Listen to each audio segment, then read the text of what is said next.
As we're driving down Main Street, on the left-hand side, there was this beautiful brick building, brick and block. And I remember smacking my husband's arm with my hand, and I said, "Look, that's it, that's the one, that's our building." Our goal was to move our family business closer to St. Augustine, where we lived.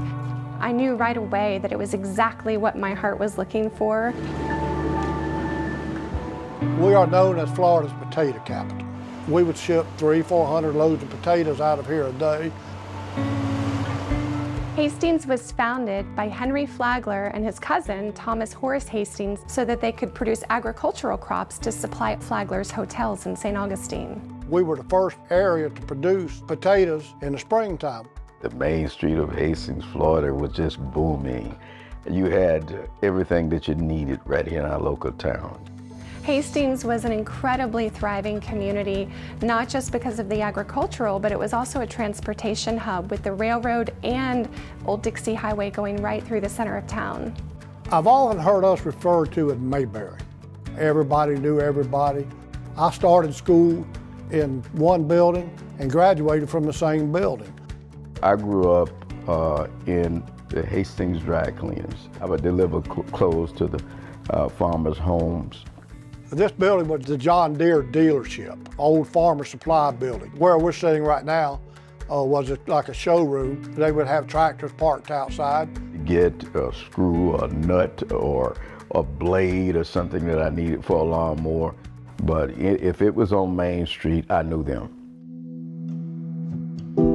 Over the years, Hastings has faced many challenges. A lot of people, when the schools closed down here in Hastings, moved out of the community and moved closer to St. Augustine. The town had multiple fires, the last one being in 1985. I was fire chief then. We had a major fire that took out, I believe it was 13 of our businesses. It hurts my soul to see what has happened to our town, to have become go from a vibrant, bustling community to what we had to do several years ago and just disband the town.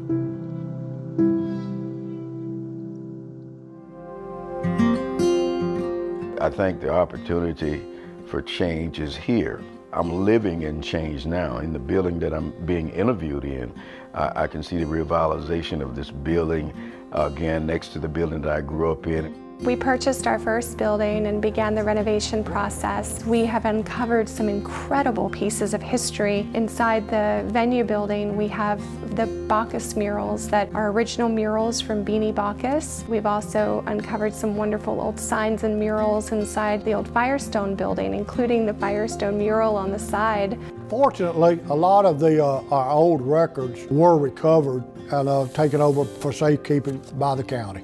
I remember when I got the call about finding the historic documents, the county was so excited.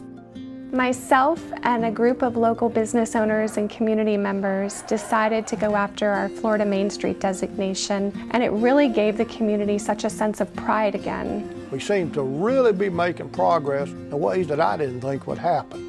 We have revived the Cabbage and Potato Festival and added a new dynamic of bacon to that. We had, I believe, over 11,000 people in a 2-day period. It was amazing. The spirit of small towns like Hastings is still alive.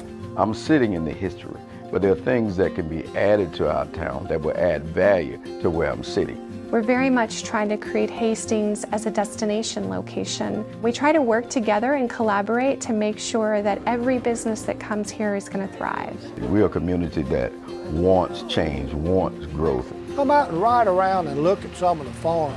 Look at us digging potatoes, cabbage. Learn where your food comes from. And allow us to share our story with you. My hope is that it excites somebody about a little town called Hastings, Florida, which I love dearly.